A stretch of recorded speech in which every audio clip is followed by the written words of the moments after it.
Second year आज हम family Rutaceae के बारे में बात करेंगे। फैमिली रूटेसी में एंजियोस्पर्म में डाइकोटिलिडनी उपप्रभाग में आता है। क्लास पॉलीपेटली। श्रेणी डिसिफ्लोरी मीन्स जो गायनोशियम होता है अंडाशय, उसके नीचे डिस्क प्रेजेंट होती है, नेक्टरीफेरस डिस्क। और ऑर्डर जेरेनियल्स, फैमिली रूटेसी। इसके इम्पॉर्टेंट लक्षण जो है, महत्वपूर्ण लक्षण है, उसमें अधिकांश जो पादप होते हैं वो या तो झाड़ी के रूप में होते हैं या पेड़ के रूप में होते हैं। रेयरली जो होता है वो उसमें एक आपको हर्बेशियस प्लांट्स के रूप में आप ये पौधे देखने को मिलेंगे। इसके अलावा इनकी पत्तियां जो है वो या तो अल्टरनेट होती हैं या फिर एकांतर क्रम में या सम्मुख व्यवस्थित होती हैं। लेकिन जो एक कॉमन चीज़ आपको देखने को मिलेगी वो है कि अधिकांश पौधों के अंदर, इनके पत्तियों के अंदर तेल ग्रंथियाँ होती हैं। और बहुत आसानी से आप, जैसे नींबू के पौधे में अगर आप देखेंगे तो नींबू के पत्तियों को अगर आप ऐसे सामने करके देखेंगे धूप में तो आपको हल्के रंग के डॉट्स दिखाई पड़ेंगे, जो कि उससे पता चलता है कि वहाँ पर उसके अंदर ग्लैंड्स होती हैं। अगर आप उसका वहाँ पे सेक्शन काटें तो आपको वहाँ पे ग्लैंड्स भी दिखेंगी। इसके अलावा नींबू का फल के ऊपर आपको ये ग्लैंड्स बहुत अच्छे से दिखाई पड़ती हैं। फिर इनके पुंकेसर जो होते हैं अधिकांश से है वो जो इनका दल के सदस्य होते हैं, जैसे मान लीजिए 5 पेटल्स हैं तो उनसे दुगनी संख्या में इनके पुंकेसर होते हैं। जायांग अधिकांशतः बहुअंडपी होगा। फल कई प्रकार के होते हैं, पर जैसे नींबू जो है, नींबू के जितने भी स्पीशीज़ हैं उनके अंदर हेस्पेरिडियम होता है, जिसको नारंगक भी बोलते हैं। ठीक है, तो ये मेन मुख्य इम्पॉर्टेंट लक्षण है। अगर डिस्ट्रीब्यूशन देखेंगे आप इस फैमिली का तो ये जो है ये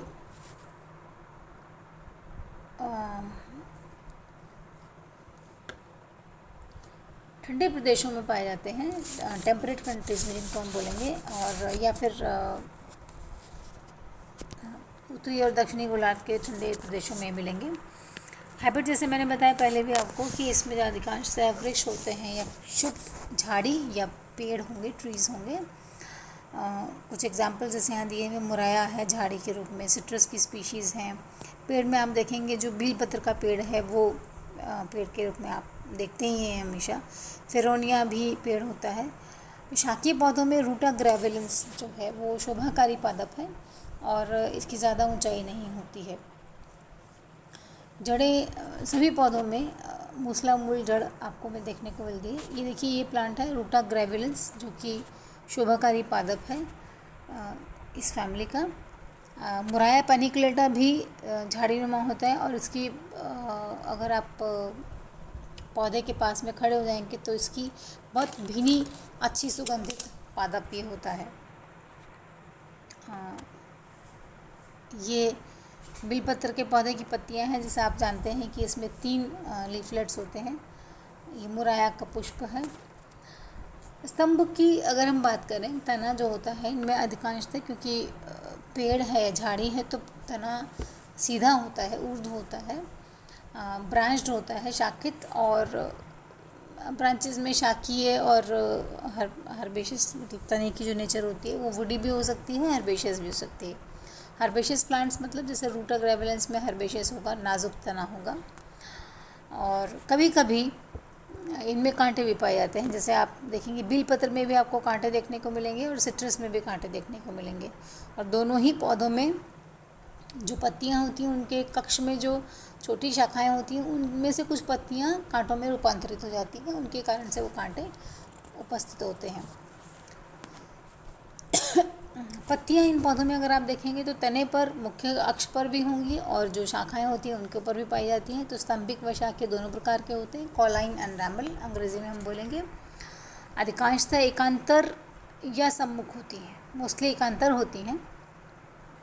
इवोडिया में जैसे सम्मुख लीव्स आपको देखने को मिलती हैं।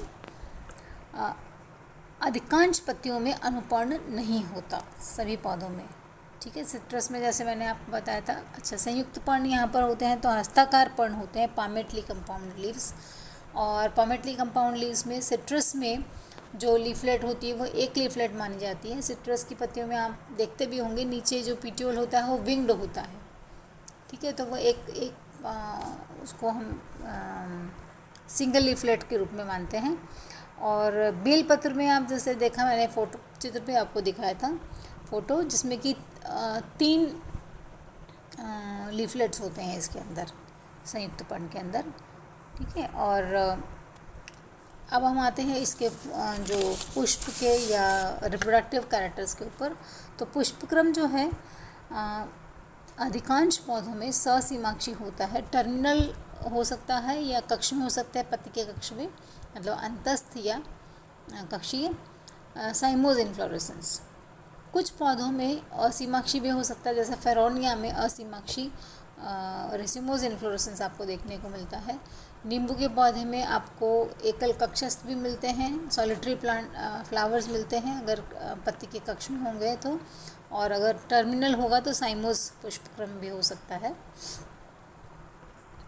पुष्प जो है पेडिसिलेट होते हैं, मतलब उसके ऊपर छोटी सी डंडी होती है हर पुष्प के नीचे, और सहपत्र युक्त तो होते हैं, पूरे होते हैं, कंप्लीट होते हैं। मीन्स सारे जितने भी इसके पुष्प के अंग होते हैं, कैलिक्स, करोला, गाइनोशियम, एंड्रोशियम, ये सभी इसके अंदर पाए जाते हैं। द्विलिंगी हैं। कभी कभी कुछ पौधों के अंदर ये एकलिंगी भी पाए जाते हैं। सामान्यतः पेंटामेरस होता है, लेकिन अब एक कभी कभी आपको 3 या 4 के मल्टीपल में भी इसकी पुष्प के अंग आपको देखने को मिल सकते हैं। फॉर एग्जांपल ज़ैंथोज़ाइलोन के अंदर, जैसे मैंने बताया था कि कुछ में एकलिंगी पुष्प हो सकते हैं, तो यहाँ पर ज़ैंथोज़ाइलोन में, जाइलम के अंदर एकलिंगी पुष्प होते हैं।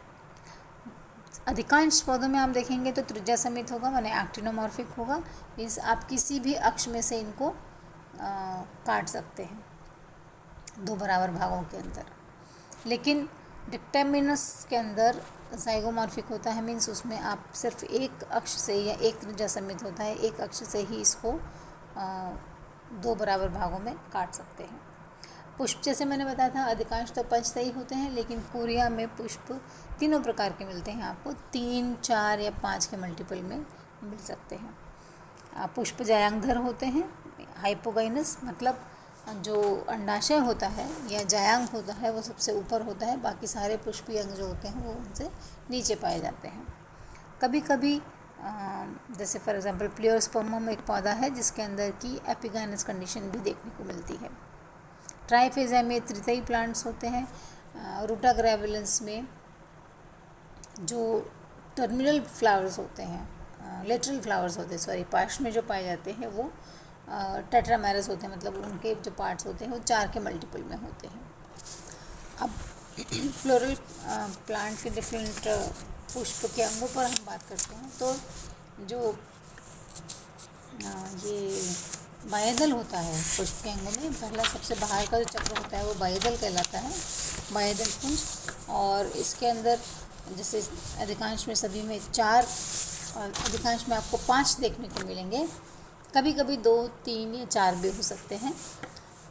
पृथकदली होते हैं ज़्यादातर उसमें, या गैमोसेप्लस हो सकते हैं। तो नींबू में जैसे गैमोसेप्लस होते हैं, कुछ में अलग अलग भी होते हैं।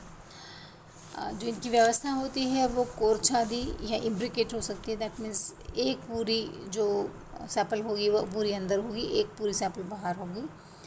या कोरस्पर्शी हो सकता है जिसमें कि सिर्फ बाउंड्री दोनों की सबकी टच करती हैं। पंचकी भी हो सकता है कुछ कुछ में, जिसमें 2 पूरी पैटल सैपल अंदर, 2 पूरे सैपल बाहर, और एक का अंदर और बाहर की तरफ हिस्सा होता है। दलपुंज भी 5 या 3 या 4 हो सकते हैं। अधिकांशतः फ्री होते हैं ये पृथकदली। और इम्ब्रिकेट एस्टिवेशन होता है कोरछादी, मीन्स एक पूरी पैटल अंदर, एक पूरी पैटल बाहर, और बाकी जो 3 पार्ट्स होते हैं उनका एक हिस्सा अंदर होता है, एक हिस्सा बाहर की तरफ होता है। कोरिया के अंदर संयुक्त दली पाए जाते हैं।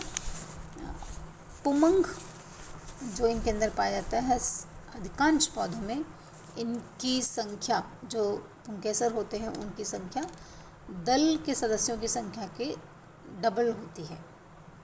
दैट मीन्स अगर 5 पेटल्स हैं तो जो पुंकेसर होंगे वो 10 होंगे।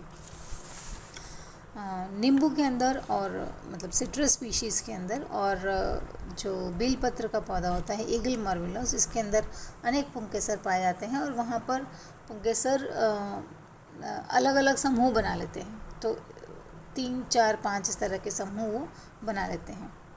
जहाँ पर भी इनकी संख्या 10 होती है कई पौधों में, तो वो 2 चक्र में व्यवस्थित होते हैं, जिसमें कि जो बाहर का जो चक्र होता है पुंकेसर का, वो जो दल के सदस्य होते हैं उनसे एकांतर होता है, और अंदर वाला जो होता है वो पैटल के अपोजिट होता है, सम्मुख होता है। तो इसको बोलते हैं दलाम्बिमुख द्विवर्त पुंकेसरी या ऑफ डिप्लोस्टिमुलस कंडीशन, मतलब इनर वर्ल्ड जो है वो अपोजिट टू द पैटल्स होता है। परागकोश यहाँ पर द्विकोष्ठी होते हैं, डायथिकस बेसिफिक्स है, मीन्स जो फिलामेंट होता है, जो पुतंतुम होता है, वो आधार से जुड़ा हुआ रहता है स्टेमन के, और अंतर्मुखी होते हैं, लंबवत स्फुटन होता है इनके अंदर, और इसके जो जायांग है, अगर आप जायांग को देखेंगे तो जायांग में कार्पल की संख्या वेरिएबल होती है, 2 से 5 आपको मिल सकते हैं, लेकिन अगर आप सिट्रस में देखेंगे तो बहुत सारे कार्पल्स होते हैं, अनेक अंडपी होता है, तो बहुअंडपी हो सकते हैं 2 से 5 तक, या बहुअंडपी।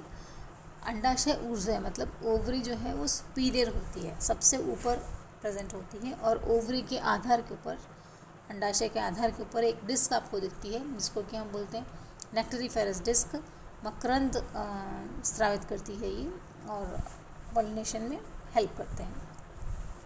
अधिकांश जो पौधे होते हैं उनके अंदर जो कक्ष की संख्या होती है या कोष्ठ की संख्या होती है वो कार्पल की संख्या के बराबर होती है, मतलब जितने कार्पल्स होंगे उतने ही उसमें कक्ष होंगे। सिर्फ रिटेमनस में जो है ओवरी बेस के ऊपर फ्री रहती है, मतलब आधार के ऊपर से वो अलग होगी, लेकिन ऊपर जाकर के वो जुड़ जाती है। ठीक है, बीजांडन्यास जो होता है, प्लेसेंटेशन जिसको हम बोलते हैं, वो एक्साइल प्लेसेंटेशन है इसके अंदर। और फेरोनिया के अंदर जो होती है ओवरी यूनिलॉक्युलर है, जिसमें कि पैराइटल प्लेसेंटेशन या भित्तीय बीजांडन्यास इसके अंदर प्रेजेंट होता है।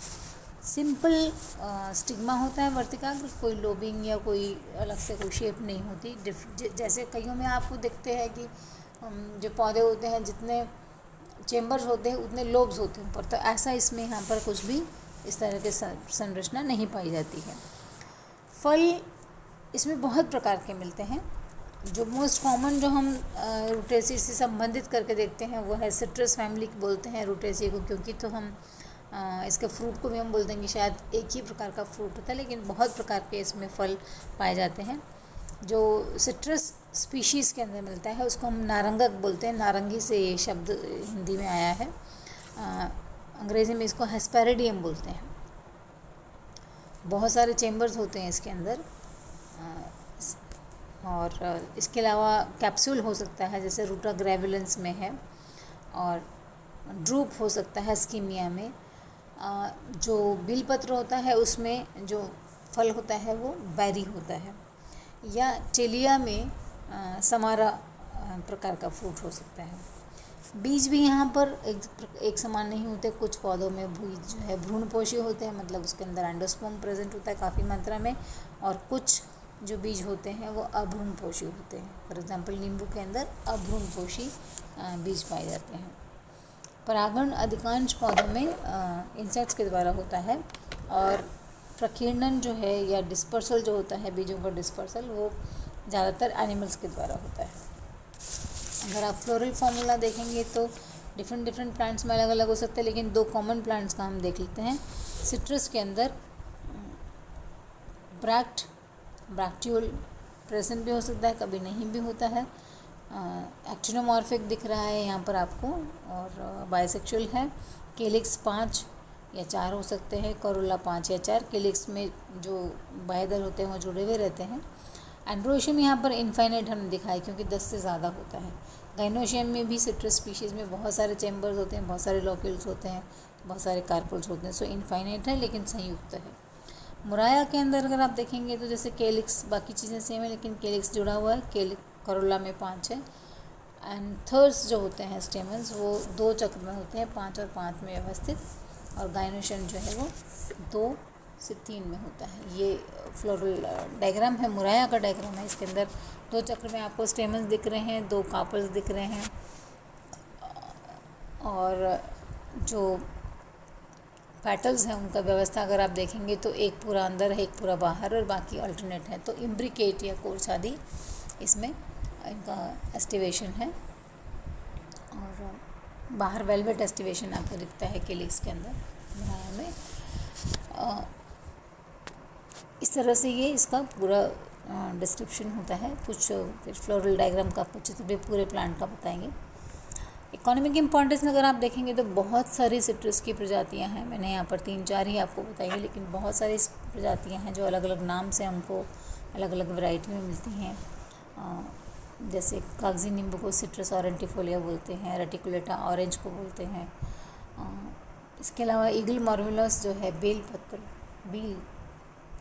पत्र को हम उसके पत्ते जो होते हैं शिवलिंग पर चढ़ाते हैं, तो आप सब लोग बहुत अच्छे से जानते हैं। लेकिन बेल का जो फल है ये भी बहुत फ़ायदेमंद होता है। इसको स्टमक डिसऑर्डर्स में हम खास करके इसको पानी में भिगो करके इसके गूदे को इसको मसल करके इसको पीते हैं, काफ़ी फ़ायदा इसमें मिलता है।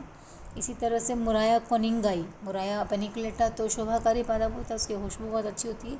लेकिन मोरिंगा कोनिंगी मीठा नीम होता है, जिसकी पत्तियां बहुत खुशबू वाली होती हैं और बहुत लाभदायक होती हैं। कड़ी पत्ता जिसको हम बोलते हैं, और बहुत सारे हमारा जो जैसे ढोकला है या कढ़ी है, इनमें छौंक में हम इसकी पत्तियों का इस्तेमाल करते हैं। ऑर्नामेंटल में रूटा ग्रेविलेंस है, मुराया पेनिकुलेटा जैसे मैंने आपको बताया मधुकामिनी के नाम से जाना जाता है ये।